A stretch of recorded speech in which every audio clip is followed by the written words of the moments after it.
Hi friends, ಎಲ್ಲರಿಗೂ ದಿವ್ಯ agriculture and other information YouTube ಚಾನಲ್ಗೆ ಸ್ವಾಗತ. ಫ್ರೆಂಡ್ಸ್, ಕುರಿ ಸಾಕಾಣಿಕೆ ಮಾಡ್ತೀವಿ ಅಂತ ಹೇಳಿದಾಗ ನಾವು ಕುರಿಗಳ ಬಗ್ಗೆ ಸಂಪೂರ್ಣವಾಗಿ ತಿಳ್ಕೊಳ್ಬೇಕಾಗತ್ತೆ. ಸಂಪೂರ್ಣವಾಗಿ ನಾವು ಕುರಿ ಸಾಕಾಣಿಕೆ ಬಗ್ಗೆ ತಿಳ್ಕೊಂಡಾಗ ಕುರಿ ಸಾಕಾಣಿಕೆ ಅನ್ನೋದು ಯಶಸ್ಸಾಗುವಂಥದ್ದು.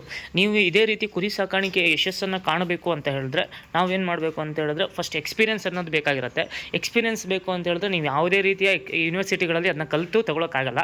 ಎಕ್ಸ್ಪೀರಿಯೆನ್ಸನ್ನು ನೀವೇ ಕಲಿಬೇಕಾಗಿರೋದು, ನೀವೇ ಕುರಿ ಸಾಕಾಣಿಕೆ ಮಾಡಿ ಯಶಸ್ಸನ್ನು ಪಡ್ಕೊಳ್ಬೇಕಾಗಿರೋವಂಥದ್ದು. ಅದಕ್ಕಾಗಿ ನೀವೇನು ಮಾಡಬೇಕು ಅಂತ ಹೇಳಿದ್ರೆ ಫ್ರೆಂಡ್ಸ್, ಯಾವುದೇ ರೀತಿಯ ಕುರಿ ಸಾಕಾಣಿಕೆ ಮಾಡ್ತೀವಿ ಅಂತ ಹೇಳಿದಾಗ ಒಂದೇ ಸರಿ 10 ಕುರಿ, 15 ಕುರಿ, 20 ಕುರಿಗಳನ್ನು ತಂದು ಸಾಕೋ ಬದಲು 5 ಕುರಿ, 6 ಕುರಿಗಳನ್ನು ಸಾಕಿ ಅದರಿಂದ ನೀವು ಕುರಿ ಸಾಕಾಣಿಕೆ ಬಗ್ಗೆ ಕಲ್ಕೊಳ್ಬೋದು. ಅದೇ ರೀತಿ ನಾವು ಕುರಿ ಸಾಕಾಣಿಕೆ ಮಾಡಬೇಕು ಅಂತ ಹೇಳಿದಾಗ ನಾವು ಅವುಗಳಿಗೆ ಯಾವ ರೀತಿಯ ಆಹಾರವನ್ನು ಕೊಡ್ತಾ ಇದ್ದೇವೆ, ಅವು ಯಾವ ರೀತಿ ಜೀರ್ಣಕ್ರಿಯೆಯನ್ನು ಮಾಡ್ಕೊಳ್ತವೆ, ಯಾವ ರೀತಿ ಜೀರ್ಣ ಆಗ್ತಿದೆ ಅನ್ನೋದ್ರ ಮೇಲೆ ಕುರಿ ಸಾಕಾಣಿಕೆ ಅನ್ನೋದು ಯಶಸ್ಸು ಕಾಣುವಂಥದ್ದು. ಅದೇ ರೀತಿ ನಾವು ಒಂದು ಆಹಾರವನ್ನು ಕೊಡ್ತಾ ಇದ್ದೇವೆ ಅಂತ ಹೇಳಿದ್ರೆ ಹಸಿ ಹುಲ್ಲನ್ನು ಕೊಡ್ತಾ ಇದ್ದೀರಾ ಅಥವಾ ಒಣ ಹುಲ್ಲನ್ನು ಕೊಡ್ತಾ ಇದ್ದೀರಾ, ಎರಡರಲ್ಲೂ ಯಶಸ್ಸನ್ನು ಕಾಣುವಂಥ ರೈತರನ್ನು ನಾವು ನೋಡಿದ್ದೇವೆ. ಅದೇ ರೀತಿ ನೀವು ಕುರಿ ಸಾಕಾಣಿಕೆ ಮಾಡಿ ಯಶಸ್ಸನ್ನು ಕಾಣಬೇಕು ಅಂತ ಹೇಳಿದಾಗ ಹಸಿ ಹುಲ್ಲು ಹಾಕಿದವರು ಕೂಡ, ಒಣ ಹುಲ್ಲು ಹಾಕಿದವರು ಕೂಡ ಹಿಂಡಿಯನ್ನು ಹಾಕ್ತಿರ್ತಾರೆ. ನೀವು ಅಂಥ ಹಿಂಡಿಗಳಲ್ಲಿ ಹಲವಾರು ಇದೆ. ಅದರಲ್ಲಿ ಜೋಳವನ್ನು ಹಾಕೋದನ್ನು ನೀವು ನೋಡಿರ್ತೀರ.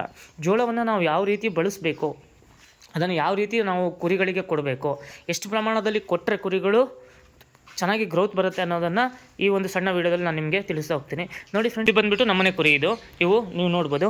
ಇವೆಲ್ಲ 4 ರಿಂದ 6 ತಿಂಗಳು ಮರಿಗಳು. 4 ರಿಂದ 6 ತಿಂಗಳು ಮರಿಗಳು ಹೆಂಗೆ ಬಂದಿದೆ ಗ್ರೋತ್ ನೋಡ್ಬೋದು ನೀವು. ಈ ಥರ ಗ್ರೋತ್ ಬರಬೇಕಂದ್ರೆ ಯಾವ ರೀತಿ ಹಾಕಬೇಕು, ಫೀಡ್ನ ಯಾವ ರೀತಿ ಹಾಕ್ಬೇಕು ಅಂತ ಹೇಳಿದ್ರೆ ನಮ್ಮದೇನು ಅಷ್ಟು ಚೆನ್ನಾಗಿ ಗ್ರೋತ್ ಇದೆ, ನಮ್ಮ ಥರನೇ ನೀವು ಮಾಡಬೇಕು ಅಂತ ಅಲ್ಲ. ಅಂದರೆ ನನಗೆ ಗೊತ್ತಿರುವಂಥದ್ದು, ನಾನು ಇಲ್ಲಿ ಸ್ವಲ್ಪ ಜನ ಕುರಿ ಸಾಕಾಣಿಕೆ ಮಾಡ್ತಾ ಇದ್ದಾರೆ. ಅವ್ರುಗಳಲ್ಲಿ ಕೆಲವೊಂದು ಫೇಲ್ ಆಗಿದೆ. ಅವರು ಯಾವ ರೀತಿ ಸಾಕಾಣಿಕೆ ಮಾಡ್ತಿದ್ದಾರೆ ಅಂತ ಹೇಳಿದ್ರೆ ಫೀಡ್ಗಳನ್ನು ಹಾಕದೆ ಬರೀ ಹುಲ್ಲನ್ನು ಹಾಕಿ ಸಾಕಾಣಿಕೆ ಮಾಡ್ತಾ ಇದ್ದಾರೆ. ಆ ಥರ ಮಾಡೋದ್ರಿಂದ ಏನಾಗುತ್ತೆ ಅಂತ ಹೇಳಿದ್ರೆ ಕುರಿಗಳು ಗ್ರೋತ್ ಆಗಲ್ಲ, ಬರೀ ಹುಲ್ಲನ್ನು ತಿನ್ನುತ್ತೆ. ಅದಕ್ಕೆ ನೀವೇನು ಮಾಡಬೇಕು ಅಂತ ಹೇಳಿದ್ರೆ ಹಲವಾರು ರೀತಿಯ ಫೀಡ್ಗಳನ್ನು ಹಾಕಬೇಕು. ಹಲವಾರು ರೀತಿಗಳಲ್ಲಿ ಇವತ್ತು ನಾವು ನಿಮಗೆ ತುಂಬ ಮುಖ್ಯವಾದದ್ದು ಜೋಳ. ಪ್ರತಿಯೊಬ್ಬರು ಕುರಿ ಸಾಕಾಣಿಕೆ ಮಾಡಿದವರು ಜೋಳವನ್ನು ಕುರಿಗಳಿಗೆ ಹಾಕ್ತಾರೆ. ಆ ರೀತಿ ಜೋಳವನ್ನು ಹಾಕಿದಾಗ ಕುರಿಗಳು ಯಾವ ರೀತಿ ಅದನ್ನು ಜೀರ್ಣಿಸ್ಕೊಳ್ತವೆ, ಯಾವ ರೀತಿ ಮೈ ಹಿಡಿಯುತ್ತೆ ಅನ್ನೋದನ್ನು ನಾನು ಹೇಳ್ತೀನಿ. ಮತ್ತು ಜೋಳವನ್ನು ಸರಿಯಾದ ಪ್ರಮಾಣದಲ್ಲಿ ಯಾವ ರೀತಿ ಹಾಕಿದ್ರೆ ಸರಿಯಾದ ಪ್ರಮಾಣದಲ್ಲಿ ಕುರಿಗಳು ಅದನ್ನು ತಿಂದು ಜೀರ್ಣಿಸ್ಕೊಳ್ತವೆ ಅನ್ನೋದನ್ನು ನಾನು ತಿಳಿಸ್ಕೊಡ್ತೀನಿ. ಫ್ರೆಂಡ್ಸ್ ನೋಡಿ, ನಾವು ಜೋಳವನ್ನು ಹಾಕ್ತಾ ಇದ್ದೀವಿ ಅಂತ ಹೇಳಿದಾಗ ನೀವು ನೋಡ್ಬೋದು, ನನಗೆ ಹೆಚ್ಚು ಕಮ್ಮಿ ಇದಕ್ಕೆ ಈ ಮರಿಗೆ ಒಂದು ಅರ್ಧ kg ಜೋಳವನ್ನು ಹಾಕಿದ್ದೀನಿ. ಅರ್ಧ kg ಹಾಕಬಾರ್ದು, ಹೆಚ್ಚು ಕಮ್ಮಿ 1 kg ಹತ್ರ ಹಾಕಬೇಕಿತ್ತು. ಬಟ್ ಜೋಳ ಖಾಲಿ ಆಗಿರೋದ್ರಿಂದ ಹೊಡೆದಿರೋ ಹಿಟ್ಟು ಅರ್ಧ kgಯನ್ನು ಹಾಕಿದ್ದೀನಿ. ಈ ಅರ್ಧ kg ಜೋಳವನ್ನು ಕುರಿ ತಿಂತದೆ ನೋಡ್ಬೋದು ನೀವು.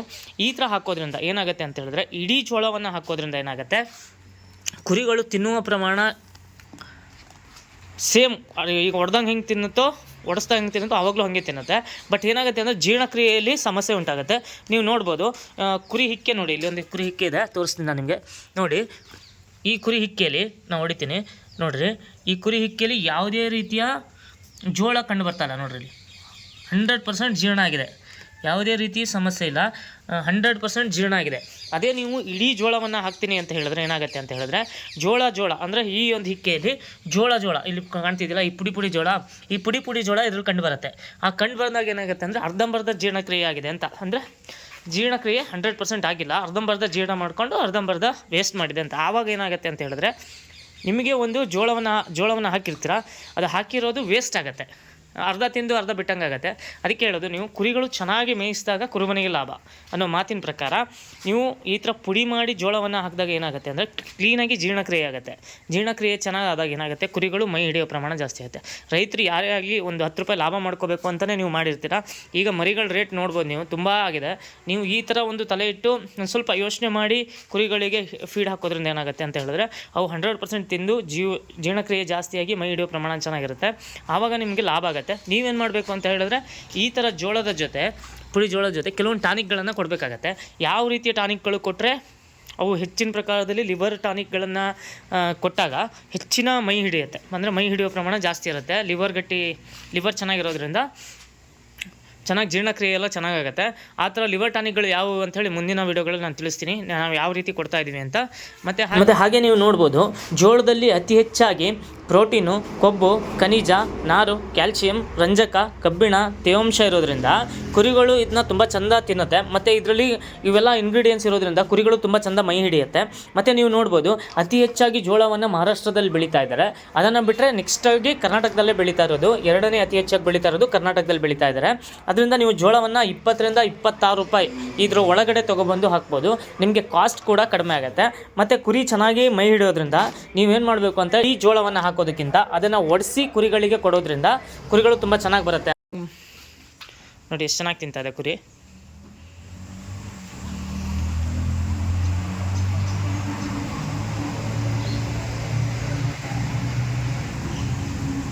ಮತ್ತು ಕುರಿಗಳಿಗೂ ಅಷ್ಟೇ, ನೀವು ಆದಷ್ಟು ಕುರಿಗಳಿಗೆ 3 ತಿಂಗಳಿಗೊಮ್ಮೆ ಡಿವಾರ್ಮಿಂಗ್ ಮಾಡಿಸ್ಬೇಕು.